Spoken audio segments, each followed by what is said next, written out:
발표를 시작하도록 하겠습니다. 그래서 2단계 주제는 여성 징병제의 거부는 생물학적 불가피성에 근거하는가 그렇지 않은가 이제 거거든요. 그래서 네, 저는 두 가지 이유를 근거로 여성 징병제 거부는 생물학적 불가피성에 근거한다고 생각을 합니다. 첫 번째로 신체적인 문제점을 먼저 들고 싶습니다. 여성과 남성의 가장 큰 차이점은 첫 번째 월경을 한다는 것과 두 번째 임신을 한다는 것입니다.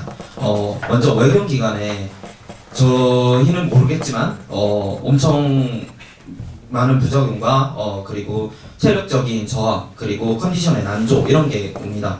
실제로 군대에서 복무를 할 때도 그 주변에 있는 여군들이 이제 그 월경 기간에는 조금 힘들어하는 그런 모습을 종종 보고 그에 따라서 군대에서는 2019년인가 18년에 그 청원휴가의 일종으로 월경 기간 하루를 한 달에 한 번은 쉴 수 있도록 그렇게 배려를 해준 적이 배려를 하는 제도를 도입했을 정도로 월경 기간에 대한 문제점이 있습니다. 그렇기 때문에 여성을 징병했을 때 월경을 고려를 한다면 계속적으로 지속적으로 전투를 하거나 아니면 뭔가 복무를 하면서 따라오는 수반되는 문제점이 있을 거라고 생각을 하기 때문에 첫 번째 근거로 들었습니다.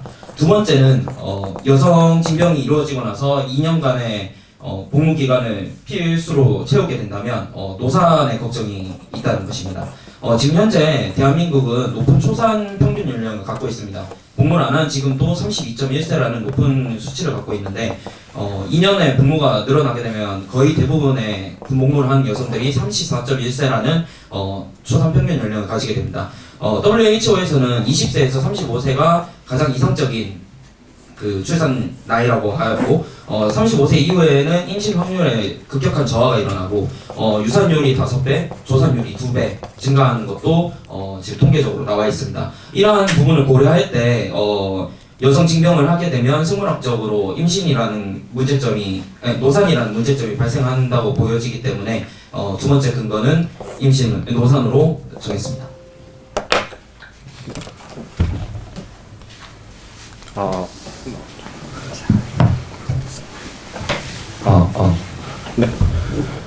네, 찬성 측 말씀 잘 들었고요. 반대쪽 시작 발언 시작하겠습니다. 네, 저는 여성 징병제의 거부는 생물학적 불가피성에 근거하는 것이 아니라고 생각합니다.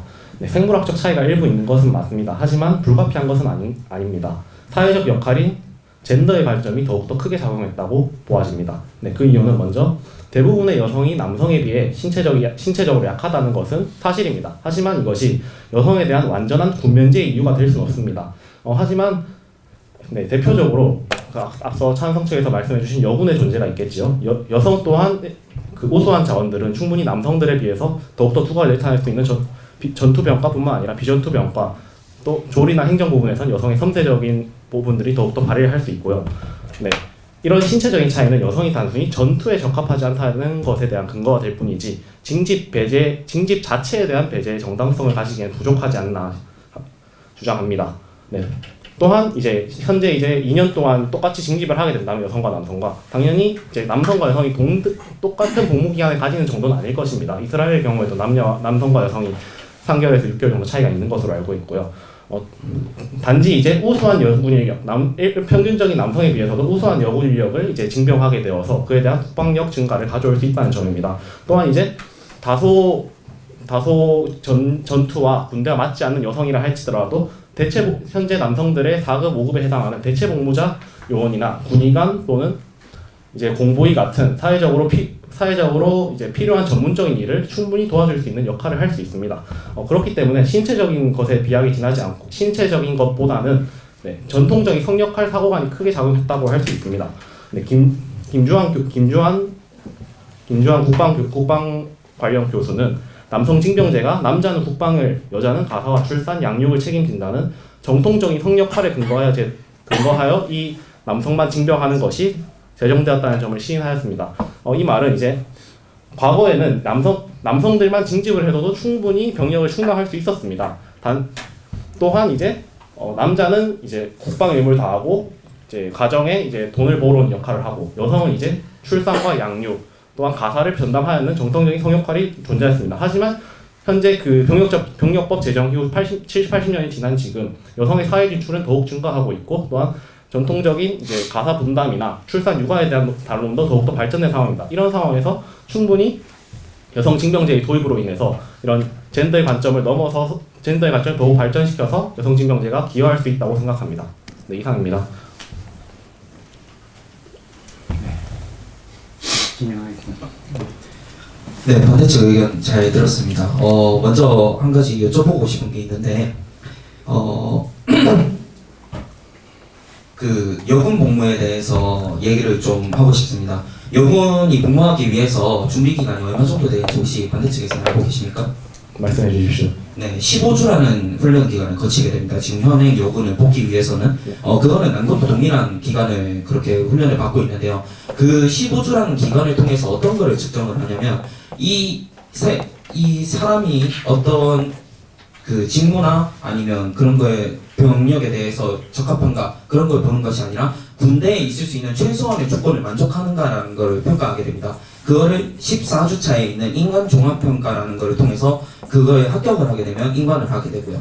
그러면 이처럼 지금 현재 여군을 뽑기 위해서는 14주라는 긴 준비 시간이 소요가 되는데 지금 아예 생각도 안 하고 있는 그냥 병 여성을 뽑는다고 생각을 한다면 이거에 대한 준비 기간이 얼마나 걸릴지 그리고 준비 비용이 얼마나 필요할지 그리고 그로 인해서 얻을 수 있는 경제적인 효력이 얼만큼 될지에 대해서 미지수인 상태입니다. 이 부분에 대해서 반대측은 어떻게 생각하는지 입장을 좀 듣고 싶습니다. 네, 참석 측 말씀 잘 들었습니다. 여군이 15주 정도의 훈련 기간을 거치고 이제 최소한의 조건을 만족하는지 14주 차에 확인을 한다라고 주장해 주셨는데요. 일단 제가 말씀드리고 싶은 것은 오늘 이 주제가 여성 징병제의 거부가 생물학적 불가피성에 근거하는가 아닌가입니다. 이게 불가피한가 아닌가를 따지는 것인데 이게 준비기간, 준비비용 문제를 하는 것은 다소 논점에 어긋난 것 같고요.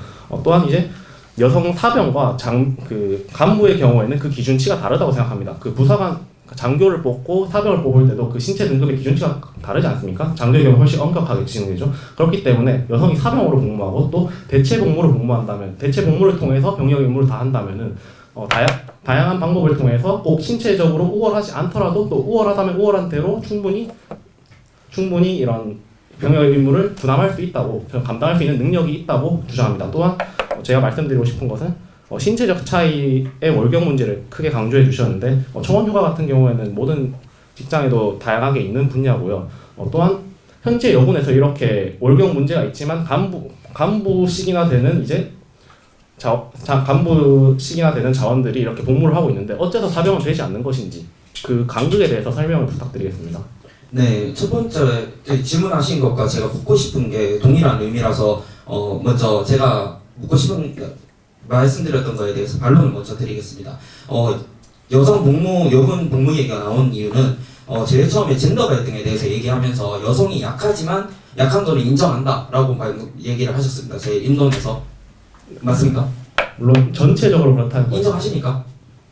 일반적으로 그렇다는 거지 개별적으로는 다를 수 있다고. 일반적으로는 그렇다는 거 인정하십니까? 네, 그렇습니다. 네, 그런데 그거에 대해서 그래서 여군이 복무를 하는 거에 대해서 얘기가 나왔었습니다. 그래서 이 여군이 복무를 하기 위해서 얼마나 많은 준비 과정과 얼마나 힘든 과정을 거칠 수 있는지에 대해서 얘기를 하기 위해서 나온 거고 지금 그 부분을 얘기하는 거에 있어서 신체적 기준이 다르다고 하셨는데 아닙니다. 병 남성과 남성 현역 그 부사관과 장교의 인간 신체 기준 동일합니다. 그렇다면 여성도 장교 부사관을 뽑는 것과 병을 비슷하게 가야 된다는 건데 그 두 개의 차이점을 꼽으라면 지휘 관리 능력을 가르치냐 안 가르치냐입니다. 이거는 군대 안에서 4주 정도의 그 기간을 가지고 교육을 하게 되는데요. 그럼 15주에서 4주를 빼게 된다면 10주에 대한 그거는 기본적인 훈련을 받는다고 얘기를 할 수가 있습니다. 그렇다면 기존에 지금 남성 병에 대한 5주에 대한 훈련보다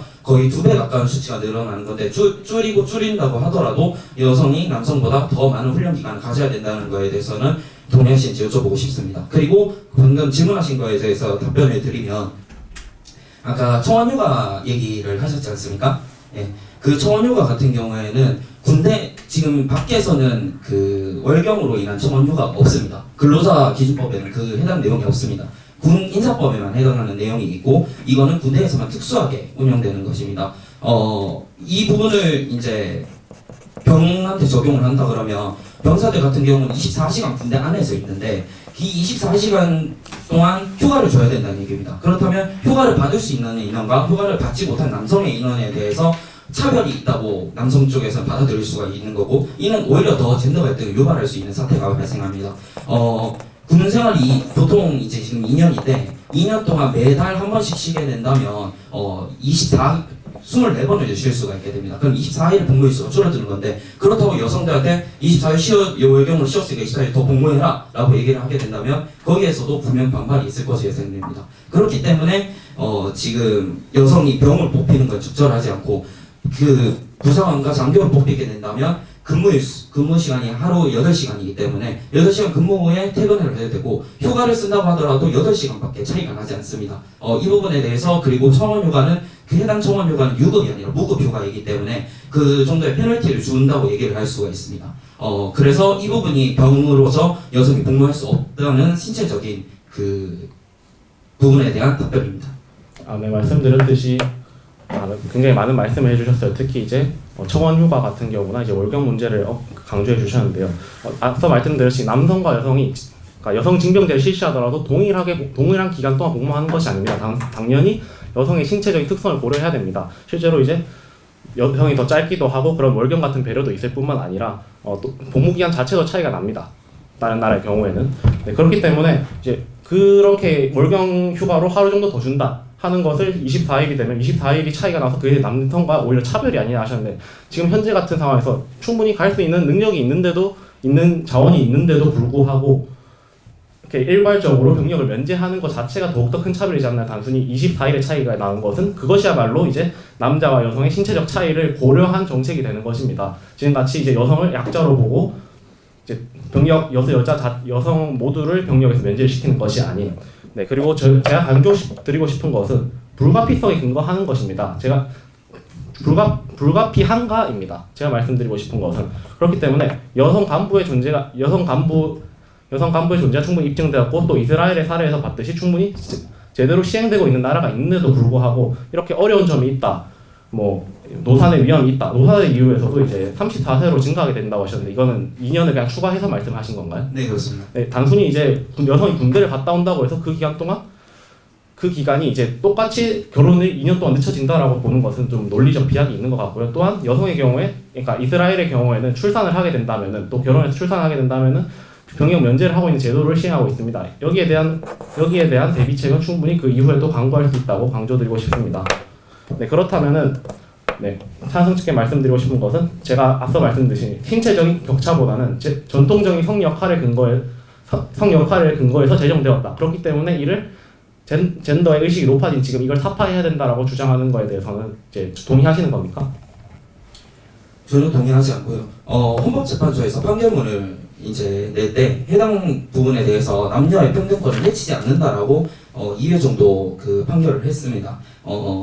관련해서 전통적인 성 역할을 한다는 것에 대해서 전통적인 성 역할이라는 것에 대한 정의가 정확하지 않을 뿐더러 해당 부분을 누가 말씀하셨다고 하셨죠?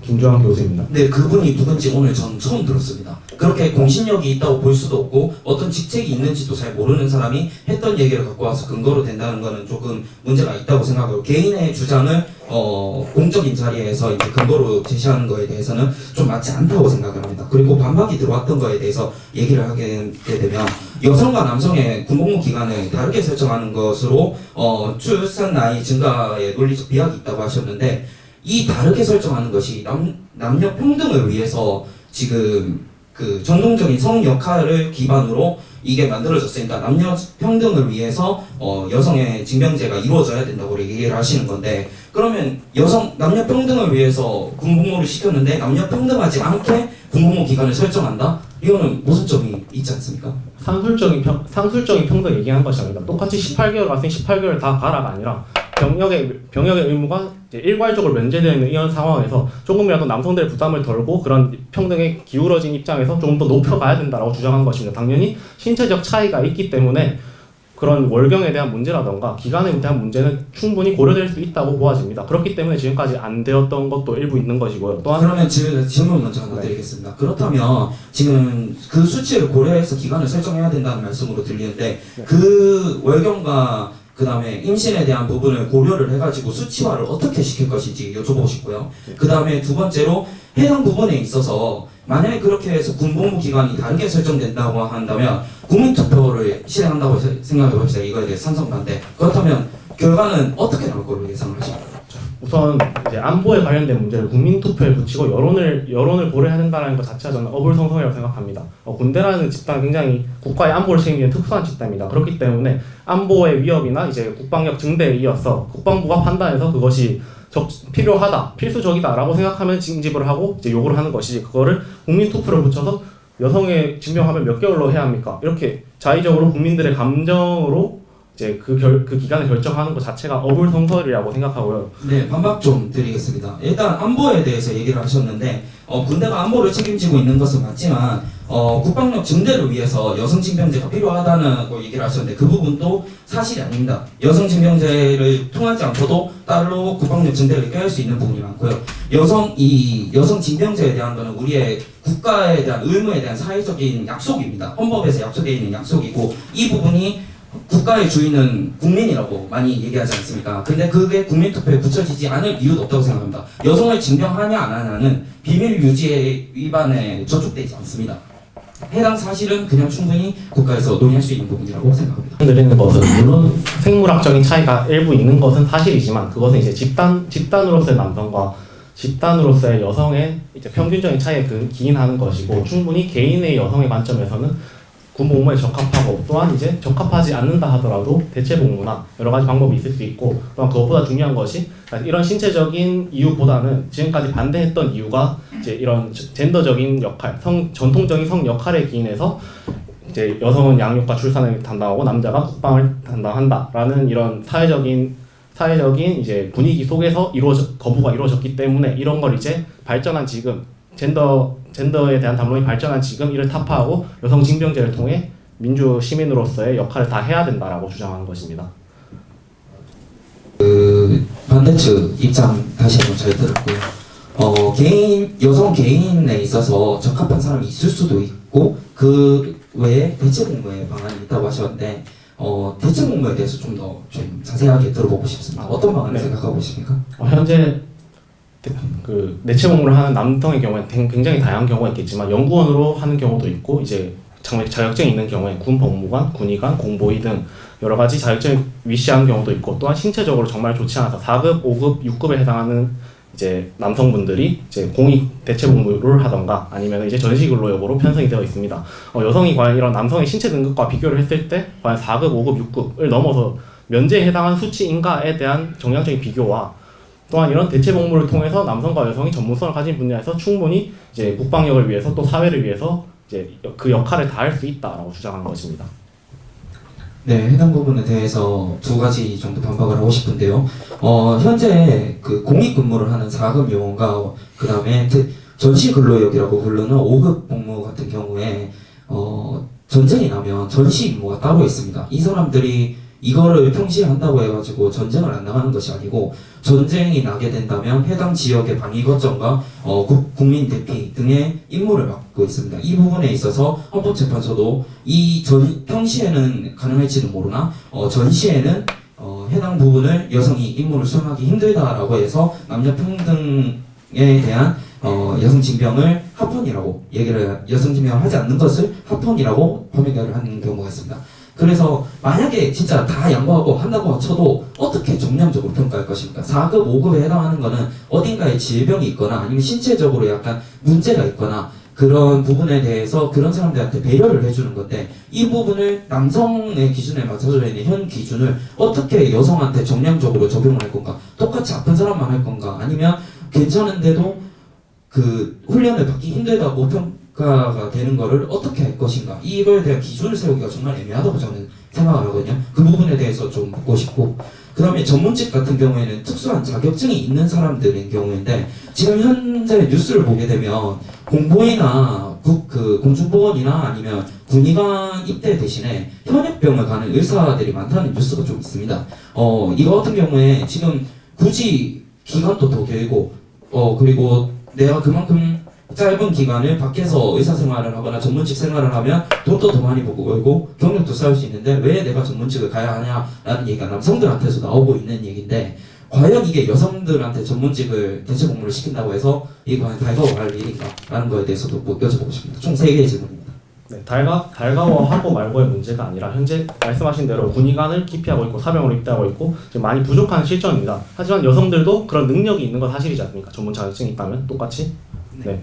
그렇기 때문에 여성도 똑같이 그 임무를 부여해서 그러니까 자기가 정말 좋아서 간다. 군대 좋아서 가는 사람이 어디 있겠습니까? 단순히 이제 자기가 이제 전문성을 발휘해서 이제 각 국방력의 증대나 이제 사회 전체적인 이제 기여를 할 수 있다면 충분히 해야 된다라고 할 수 있으면 해야 한다고 주장을 하는 것이고 또한 4급, 5급에 해당하는 사람은 질병이나 심각한 문제가 있는 사람들인데 여성은 어떻게 똑같이 하냐? 또한 이제 헌재 판결을 언급드리면서 여성은 그러니까 대체 복무를 하더라도 전시에는 전투병으로서의 역할을 해야 되기 때문에 적합하지 않다라고 하셨는데 제가 반문드리고 싶은 것이 그렇다면 질병이 있거나 심각한 문제가 있는 사람들이 4급, 5급 판정을 받는 것인데 그 사람들이 전쟁이 나면 어떻게 전장에 투입돼서 전투병의 역할을 하죠? 오히려 이제 건강한 여성이 그런 대체 복무의 역할을 한다면은 그게 더 전투병으로서의 역할도 그 사람들보다는 더 바람직하게 되는 것이 아닌가 오히려 반문드리고 싶습니다.